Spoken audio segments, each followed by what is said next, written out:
अहमद गरीब लड़का था जो शहर के बाजार में ठेला लगाकर फल बेचता था। उसकी आंखों में गरीबी की लकीरें थीं और दिल उदासी से भरा हुआ था। वह चाहता था कि घर के हालात कुछ बदल जाएं। हर शाम को मायूस नजरों से आने जाने वाले लोगों को देखता रहता। आजकल उसके ज्यादा फल नहीं बिक रहे थे, इसीलिए वह परेशान रहने लगा था। लेकिन एक रात जब वह उस पुराने कब्रिस्तान के सामने से गुजरते हुए जा रहा था, अचानक ही एक झाड़ियों के पीछे से उसे किसी के रोने की आवाज आई थी। इस आवाज पर वह चौंक गया। जैसे ही झाड़ियों के पीछे गया तो उसके होश उड़ गए। अहमद नामक इस गरीब लड़के का नाम अहमद था और वह एक किराए के मकान में अपनी अम्मा और दो छोटी बहनों के साथ रहता था। अहमद ने मैट्रिक तक शिक्षा हासिल कर ली थी और उसके पिता का निधन हो गया था, इसलिए अब वह फल बेचकर अपना और अपने घर का गुजारा करता था। लेकिन उसके घर के हालात बहुत खराब थे। अब वह शहर की एक पुरौनक मार्केट में अपना फलों का ठेला लगाता था। लेकिन एक दिन शहर के हालात खराब हो गए और सारे ठेले वालों को वहां से भगा दिया गया। अजीब भगदड़ मच गई थी। अहमद परेशान सा हो गया और फिर वह एक सुनसान जगह पर आकर खड़ा होने लगा, जहां पर ज्यादा भीड़ नहीं होती थी। वह एक पेड़ के नीचे खड़ा होता था। लेकिन जैसे ही शाम होती, उसके साथ एक अजीब वाकया होने लगा। एक खूबसूरत सी लड़की जो नकाब लगाकर उसके ठेले पर आती है और उससे फल खरीद कर ले जाती। वह हर शाम अकेली आती थी और फल खरीदकर चुपचाप चली जाती। अहमद हैरान होता कि यह कौन है, कहां से आती है और हर रोज उसके ठेले से इतने सारे फल खरीदकर कहां ले जाती है, क्योंकि उस लड़की के कदम जिस तरफ उठ रहे होते वहां तो वही पुराना कब्रिस्तान था जिसके बारे में तरह तरह के किस्से कहानियां मशहूर थीं। अहमद धीरे धीरे उस लड़की में दिलचस्पी लेने लगा था। फिर एक शाम को जब वह उसके ठेले पर आई तो वह उस लड़की से कहने लगा, तुम्हारा नाम क्या है? लड़की ने अपनी खूबसूरत आंखें उठाकर अहमद की तरफ देखा और कहने लगी, मैं एक परछाई हूं। इस बात का मतलब अहमद न समझ सका था। वह हैरत से उसे देखता रहा, यहां तक कि लड़की उसकी नजरों से ओझल हो गई। लेकिन एक शाम जब वह लड़की फल खरीदने नहीं आई तो अहमद कुछ बेचैन सा हो गया। फिर उस रात को उसके फल बिक ही ना हुए और वह मायूस सा सड़क किनारे खड़ा था। रात के 12 बजे वह घर की तरफ वापस जा रहा था और हर रोज की तरह उसी रास्ते से गुजर रहा था। उस पुराने कब्रिस्तान के पास से गुजरते हुए अचानक ही उसे किसी के रोने की आवाज आई थी और यह आवाज सुनकर वह परेशान हो गया। जैसे ही उसने उन झाड़ियों के पीछे झांक कर देखा तो वह हैरान रह गया।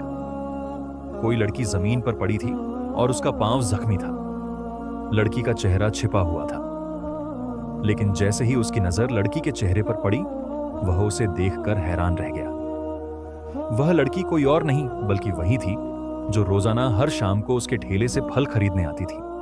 वह उसे जख्मी हालत में देखकर परेशान हो गया। लड़की रोते हुए कहने लगी, मुझे मेरे घर ले चलो, मैं जख्मी हूं। अहमद ने उसे सहारा देकर उठाया था। फिर अहमद उससे कहने लगा, तुम्हारा घर कहां है? लड़की ने अपनी खूबसूरत आंखें उठाकर अहमद की तरफ देखा और कहने लगी, यहां से थोड़ी दूर उस कब्रिस्तान के पीछे मैं अपनी मां के साथ रहती हूं। अहमद उसे उसके घर की तरफ ले जा रहा था। अगरचे वह रात के खौफनाक अंधेरे में थोड़ा डर रहा था, लेकिन फिर वह लड़की से कहने लगा, तुम्हें किसने नुकसान पहुंचाया है? तुम्हारी यह हालत किसने की है? लड़की उससे कहने लगी, कुछ लोग मेरे पीछे पड़े थे। सब लोग मेरी खूबसूरती की वजह से मुझे परेशान करते हैं, लेकिन वे मेरी सच्चाई नहीं जानते। जिस दिन मेरा राज उनके सामने आया, वे लोग मेरे पीछे कभी नहीं आएंगे। अहमद यह सुनकर दिल में सोचने लगा कि आखिर इस लड़की का क्या राज है। फिर थोड़ी ही देर बाद लड़की का घर आ गया था, लेकिन अहमद उस घर को देखकर खौफजदा हो गया, क्योंकि उसका घर बिल्कुल ही किसी खंडर की तरह लग रहा था। साथ ही एक बूढ़ी औरत उस घर से निकलकर उनके सामने आई थी, जिसे देखकर अहमद बुरी तरह डर गया। उस पास कोई दूसरा घर भी नहीं था और यह बिल्कुल एक वीरान और तन्हा रास्ता था जो आबादी से बहुत दूर था। उसे वापस जाने की बहुत जल्दी हो रही थी। ऐसा पहली बार हुआ था कि वह उस लड़की और उसकी मां से बुरी तरह डर गया था, और उस जगह से भी। वह जैसे ही वहां से जाने लगा, लड़की ने मुस्कुराकर उसे देखा था, लेकिन अहमद ने पलटकर उसे नहीं देखा और तेज तेज कदमों से चलते हुए वापस अपने ठेले के पास आ गया था। लेकिन जैसे ही ठेले के पास आया तो उसके पैरों तले से जमीन निकल गई, क्योंकि उसका ठेला जो बिल्कुल खाली पड़ा था और जिस पर बासी फल रखे थे, अनगिनत लाल लाल रंग के सेब और दूसरे कई फलों से भरा हुआ था। अपने ठेले को फलों से भरा देखकर उसे अपनी आंखों पर यकीन नहीं आ रहा था। आखिर यह सब कैसे हुआ और फिर इतने सारे फल उसके ठेले पर किसने रखे हैं? अब वह फलों का ठेला लेकर घर आ गया था। उसने जेब में मौजूद थोड़े बहुत जितने भी पैसे थे अपनी मां के हाथ पर रख दिए, लेकिन बार बार उसी लड़की के बारे में सोचे जा रहा था। आखिर कोई लड़की किसी वीरान और खंडहर से घर में कैसे रह सकती है? और उसकी मां कितनी डरावनी थी, वह बार बार यही सोच रहा था। फिर दूसरे दिन वह अपने फलों का ठेला लेकर जैसे ही शहर की मार्केट में खड़ा हुआ, उसके ठेले पर लोगों की भीड़ लग गई थी। ठेला जो फलों से भरा हुआ था एकदम ही खाली हो गया था और अहमद की जेब नोटों से भर चुकी थी। वह दिल ही दिल में बहुत खुशी महसूस कर रहा था। जैसे ही रात हुई वह वापस घर जा रहा था, लेकिन उसने थोड़े से फल बचा लिए थे, वह भी उस लड़की और उसकी मां के लिए, क्योंकि वह आज भी उसके ठेले पर नहीं आई थी। फिर उसी पुराने कब्रिस्तान के सामने से गुजरते हुए उसने थैले पर रखे फलों को उठाया और उस लड़की के घर की तरफ आ गया। घर में बिल्कुल खामोशी छाई हुई थी। वह जैसे ही अंदर आया, काले अंधेरे ने उसका इस्तकबाल किया था। इस अंधेरे को देखकर वह डर गया, लेकिन अचानक ही लड़की उस अंधेरे में से निकलकर उसके सामने आई। उस अंधेरे में वह किसी रोशनी की मानिंद दिखाई दे रही थी।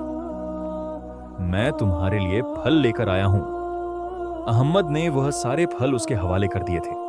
लड़की उसे देखकर खूबसूरती से मुस्कुराई और कहने लगी, तुम बहुत अच्छे हो। आज मेरी मां की तबीयत बहुत खराब थी और मुझे इन फलों की जरूरत थी। आ जाओ अंदर। वह उसे कमरे में बुला रही थी, लेकिन अहमद अंदर जाना नहीं चाहता था, क्योंकि इस पूरे घर में सिर्फ अंधेरे का राज था और वहां हाथ को हाथ सूझाई न देता था। वह लड़की से कहने लगा, मैं फिर कभी आऊंगा, अभी मुझे जाने की जल्दी है। मैं घर जा रहा हूं। आज मैं बहुत खुश हूं क्योंकि मेरे सारे फल बिक गए। वह खुशी खुशी लड़की से कह रहा था। लड़की उदासी से मुस्कुराई और कहने लगी, अब तुम्हें ऐसे ही खुशियां मिला करेंगी, इसलिए अपनी आने वाली खूबसूरत जिंदगी का इस्तकबाल करने के लिए तैयार हो जाओ। लड़की की इस अजीब बात पर वह हैरान रह गया था। फिर जल्दी से उसके घर से निकलकर अपने घर की तरफ जाने लगा। लेकिन वह इस रास्ते से गुजर रहा था कि अचानक ही उसकी नजर एक पेड़ पर पड़ी। पेड़ पर लगे हुए लाल लाल सेब देखकर वह हैरान रह गया था, जो पहले उसे कभी दिखाई न दिए थे। यह आसपास वीरान रास्ता था, यहां कोई भी नहीं था। अहमद ने सोचा कि ये फल वह तोड़कर अगर अपने ठेले पर रखकर बेचे तो उसे अच्छा खासा मुनाफा हासिल होगा। वह जल्दी से पेड़ पर चढ़कर सारे लाल लाल रंग के सेब तोड़ने लगा और उसने सारे सेब अपने ठेले पर जमा कर लिए थे। रात का वक्त होने की वजह से यहां कोई भी नहीं था, क्योंकि यह एक वीरान और सुनसान रास्ता था। यहां से कोई भी नहीं गुजरता था। लेकिन अहमद को यहां से गुजरकर जाना पड़ता था, क्योंकि उसका घर इसी रास्ते से आता था। अब उसका ठेला लाल लाल सेबों से भर चुका था और वह खुशी खुशी घर की तरफ जा रहा था। लेकिन जैसे ही वह आगे कदम रखने लगा, अचानक उसे अपने पीछे किसी के चलने की आवाज आई थी। पायल की छन छन, ऐसे लग रहा था जैसे कोई लड़की उसके पीछे पीछे आ रही है। वह हैरत से पलटा था, लेकिन वहां कोई भी नहीं था। जैसे ही वह आगे बढ़ता, उसे फिर से वही आवाज सुनाई देती, लेकिन जब पलटकर देखता तो पीछे कोई भी नहीं होता। किसी कशमकश में यह पूरा रास्ता गुजर गया और वह अब घर आ गया था। सारे पैसे जितने भी उसके जमा हुए थे, उसने वह सारे अपनी मां के हाथ पर रख दिए थे। उसकी मां बहुत खुश हो रही थी और दोनों छोटी बहनें भी खुशी खुशी उसे कह रही थीं कि भाई, लगता है कि अब हमारे घर के हालात बदलने वाले हैं। जब हमारे पास पैसे आ जाएंगे तो हम एक बहुत खूबसूरत घर खरीदेंगे। अहमद कहने लगा, जरूर, मुझे यकीन है कि एक दिन हमारे घर के हालात बदल जाएंगे। रात को अहमद बिस्तर पर लेटा तो सोचने लगा कि आखिर वह पेड़ उसे पहले क्यों नहीं दिखाई दिया। वह अक्सर भी उस रास्ते से गुजरता था, लेकिन ये लाल लाल रंग के सेब उसे पहले कभी दिखाई नहीं दिए थे। फिर दूसरे दिन वह शहर की मार्केट में खड़ा हो गया। और लोगों की भीड़ एक बार फिर से उसके ठेले पर जमा हो गई थी। लोग उसके ठेले से लाल लाल रंग के सेब खरीद रहे थे और सभी तारीफ कर रहे थे। सब मां अहमद से पूछ रहे थे कि वह किस मंडी से यह सारा फल लेकर आया, लेकिन अहमद ने यह राज किसी को भी नहीं बताया कि उस पुराने कब्रिस्तान के करीब जो सेबों का पेड़ है, वहीं से वह ये सारे फल तोड़ कर लाया है। सिर्फ चंद घंटों के अंदर अंदर उसका सारा ठेला खाली हो गया था और आज फिर उसकी जेब नोटों से भर गई थी। लेकिन कल की तरह उसने आज भी उस लड़की और उसकी मां के लिए थोड़े से लाल रंग के सेब बचाकर रखे थे। वह उससे मिलना चाहता था। वह लड़की उसे जिंदगी की नई उम्मीद लगी थी, जिसने उसे खुशहाल होने की दुआ दी थी। अब मगरिब का वक्त हो रहा था और वह तेज तेज कदमों से ठेला घसीटते हुए उसी रास्ते की तरफ जा रहा था। उसने अपना ठेला उसी पेड़ के नीचे खड़ा किया और फिर वह लाल लाल रंग के सेब लेकर उसी लड़की और उसकी मां के घर चला गया।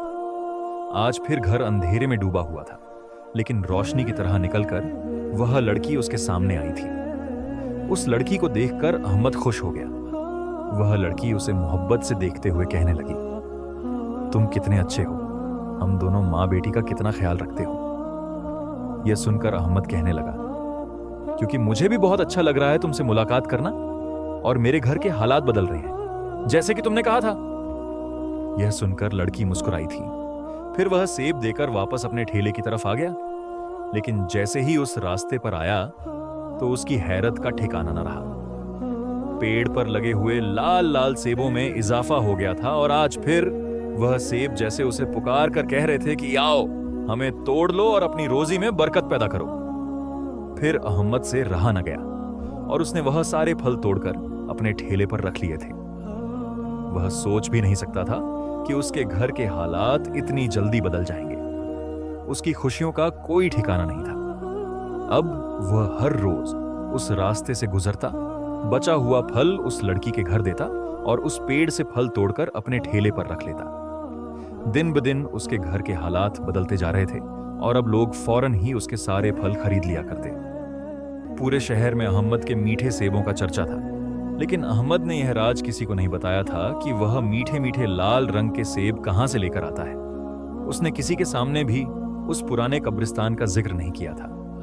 अहमद को तो ऐसा लग रहा था कि यह जो कुछ भी हो रहा है उस लड़की की वजह से हो रहा है।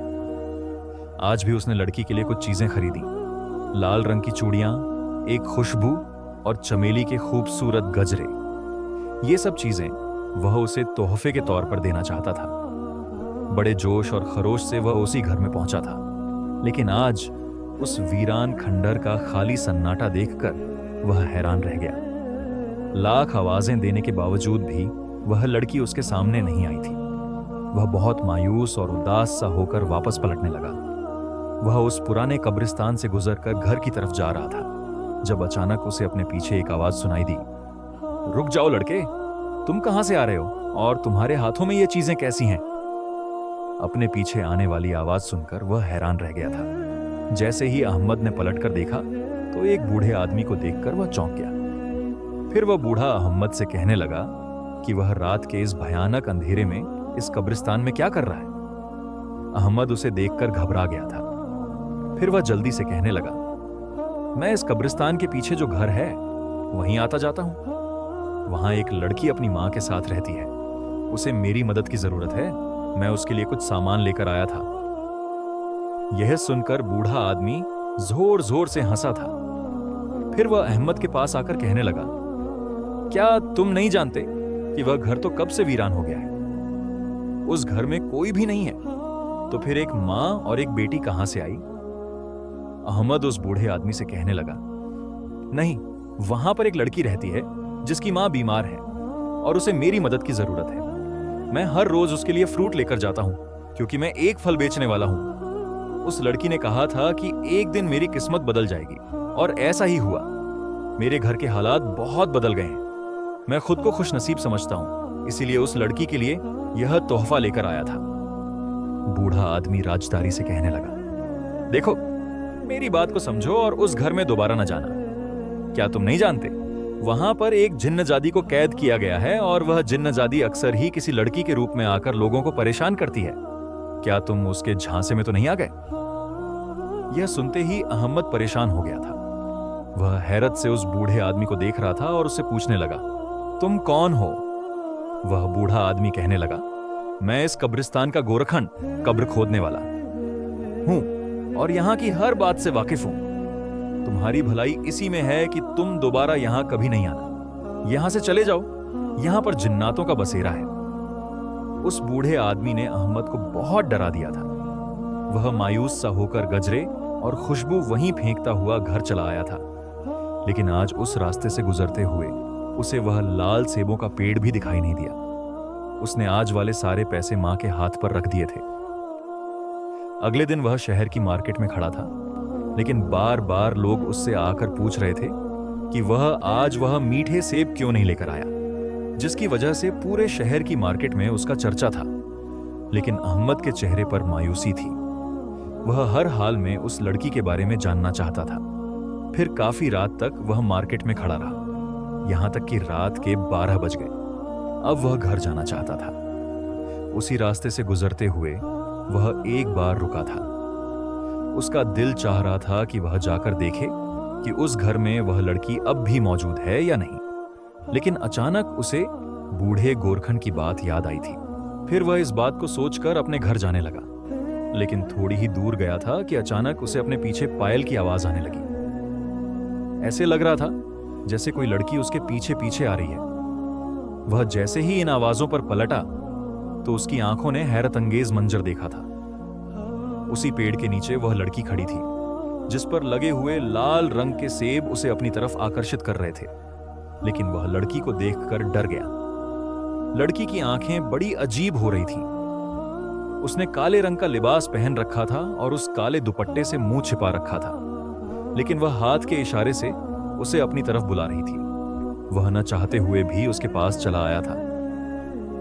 मैं तुम्हारे घर गया था, तुम्हारे लिए तोहफा लेकर। तुम कहीं पर भी नहीं थी, लेकिन मुझे तुम्हारे बारे में सच्चाई जाननी है। आखिर तुम कौन हो? तुम्हारा नाम क्या है? लड़की ने कोई जवाब नहीं दिया था, बल्कि खामोशी से अहमद को देखती रही। फिर कहने लगी, क्या तुम इस पेड़ के मीठे मीठे सेब हासिल करना चाहते हो? हर रोज की तरह वे पैसे कमाना चाहते हो? अगर इसका जवाब हां में है तो तुम्हें मेरी बात सुननी होगी। अहमद हैरत से कहने लगा, कैसी बात? वह लड़की कहने लगी, मेरा नाम आलिया है और मैं कोई इंसानी लड़की नहीं, बल्कि एक जिन्नजादी हूं। मुझे और मेरी मां को हजारों साल पहले इस बस्ती के लोगों ने इस पेड़ पर कैद कर दिया था, जिसके नीचे मैं आज खड़ी हूं। मैं यहां से कहीं जुदा नहीं हो सकती, नहीं यहां से कहीं जा सकती हूं। लेकिन अब मैं आजादी हासिल करना चाहती हूं। आज से 20 साल पहले तुम्हारे पिता ने मेरी मां की मदद करनी चाहिए थी, लेकिन उससे पहले ही वह मौत का शिकार हो गया। लेकिन उसने कहा था कि मैं तुम्हारी मदद नहीं कर सका, लेकिन मेरा बेटा तुम्हारी मदद जरूर करेगा। इसीलिए मैं तुम्हारी तलाश में इस शहर की सड़कों पर घूमती थी। मैं नहीं जानती थी कि तुम एक फल बेचने वाले हो, लेकिन जब मैंने तुम्हें पहचाना तो मुझे बहुत खुशी हुई। अब मुझे तुम्हारी मदद की जरूरत है। मुझे यहां से आजाद करो, इस पेड़ से। यहां पर मेरी मां भी रहती है, लेकिन वो बहुत बीमार है। यहां से आजादी के बाद मैं अपने कबीले में वापस चली जाऊंगी, जहां पर हम जिन्नात रहते हैं। लेकिन मैं अभी नहीं जा सकती, क्योंकि मैं एक कमजोर और ताकत से महरूम जिन्नजादी हूं। तुम ही हो जो मुझे आजादी दिला सकते हो, जैसे कि तुम्हारे पिता ने हमें आजाद करने की कोशिश की थी। अहमद यह सुनकर हैरान रह गया था। उसे अभी तक यकीन नहीं आ रहा था कि वह कोई लड़की नहीं, वह एक जिन्नजादी है, जिसकी मोहब्बत में अहमद गिरफ्तार हो गया था। फिर वह लड़की उसे कहने लगी, यहां से थोड़ी दूर एक पहाड़ है। उस पहाड़ के पीछे एक नदी बहती है। उस नदी का मीठा पानी और वहां उस नदी के पास लगे हुए चंद पौधे मेरी रिहाई का बाइस बन सकते हैं। तुम उनके पत्ते लेकर आना और उस नदी का पानी इस पेड़ पर छिड़कना। इस तरह से मैं और मेरी मां आजाद हो जाएंगे। मैं और किसी को यह राज नहीं बता सकती थी। मैं जानती हूं कि जिस तरह मैं तुम्हें चाहने लगी थी, उसी तरह तुम भी मुझसे मोहब्बत करने लग गए थे, और मेरी मोहब्बत में आकर तुम यह काम जरूर करोगे। मुझे यकीन है कि तुम मेरी मदद करोगे, मुझे और मेरी मां को यहां से आजादी दिलाओगे। वह जिन्नजादी बड़ी आस से अहमद को देख रही थी। अहमद ने एक गहरी सांस ली और कहने लगा, मैं तुम्हें आजादी जरूर दिलाऊंगा, क्योंकि तुम्हारी वजह से हमारे घर के हालात बदल गए हैं। इस पेड़ पर लगे हुए मीठे मीठे सेब बेचकर काफी हद तक मेरे घर के हालात बदल गए हैं। अब मैं खुद मुख्तार हूं, किसी का मोहताज नहीं। मैं तुम्हारी मदद जरूर करूंगा। जिन्नजादी आलिया यह सुनकर बहुत खुश हुई थी। फिर वह कहने लगी, मैं तुम्हारा इंतजार करूंगी। यह कहते ही वह उसके सामने से गायब हो गई थी। अगले दिन अहमद काम पर नहीं गया था, क्योंकि वह उसी पहाड़ी पर जाना चाहता था। जैसे ही उस पहाड़ी के पीछे गया, उसके पीछे बहती नदी और लगे हुए हरे रंग के पौधे देखकर उसे उस जिन्नजादी की बात पर यकीन हो गया था। नदी का पानी उसने बोतल में भर लिया था और चंद पत्ते भी उन पौधों के तोड़कर अपने पास रख लिए थे। जैसे ही वह वहां से आने लगा, अचानक किसी खौफनाक चेहरे वाले आदमी ने उसका रास्ता रोक लिया था। अहमद उसे देखकर डर गया। फिर वह आदमी कहने लगा, मैं एक जिन्नजाद हूं। तुम हमारी बस्ती का पानी और पौधे नहीं ले जा सकते। हम यहां किसी इंसान को आने की इजाजत नहीं देते। इसकी बात सुनकर अहमद घबरा गया। वह जल्दी से कहने लगा, लेकिन मैं किसी की मदद करना चाहता हूं, किसी को आजादी दिलाना चाहता हूं। मेरा मकसद नेक है। वह जिन्नजात कहने लगा, ये पौधे और पानी सिर्फ जिन्नात इस्तेमाल कर सकते हैं, इंसान नहीं। अहमद जल्दी से कहने लगा, मैं भी किसी जिन्नजादी की मदद करना चाहता हूं, जो हजारों साल से एक पेड़ की कैदी है। मैं उसे आजादी देकर खुशी महसूस करूंगा। यह सुनकर वह जिन्नजात कहने लगा, ठीक है, तुम्हारा मकसद नेक है। मैं तुम्हें यह ले जाने की इजाजत देता हूं। यह कहते ही वह अहमद के सामने से गायब हो गया था। फिर उस रात के 12 बजे वह उसी पुराने कब्रिस्तान में आया और उस पेड़ के नीचे खड़े होकर वह उस नदी का पानी पेड़ पर छिड़क रहा था। साथ ही उसने वह पौधे भी उस जमीन के नीचे दफन कर दिए थे। उसकी खुशबू से एकदम ही हर तरफ रोशनी सी फैल गई थी। एक धुआं सा उठा और फजा में एक खुशी की आवाज गूंजी थी, मैं आजाद हो गई। मुझे यकीन नहीं आ रहा। वह जिन्नजादी झूम झूम कर नाच रही थी। अहमद दूर से उसे देखे जा रहा था। आजादी का एहसास क्या होता है? वह कोई जिन्नजादी आलिया से पूछता, लेकिन अहमद उसकी खुशी महसूस करके खुद भी खुश हो रहा था। फिर जिन्नजादी आलिया कहने लगी, अब मैं वापस अपने कबीले में जा रही हूं, हमेशा के लिए। कभी ना वापस आऊंगी, लेकिन तुम्हें इस पेड़ का हक देकर जा रही हूं। इस पेड़ पर लगने वाले सेब, जो बहुत मीठे और रसदार हैं, वह सिर्फ तुम्हें दिखाई देंगे और किसी को नहीं। इसलिए आज से यह मीठे फलों का पेड़ तुम्हारा है। यह कहते ही वह अहमद के सामने से गायब हो गई थी।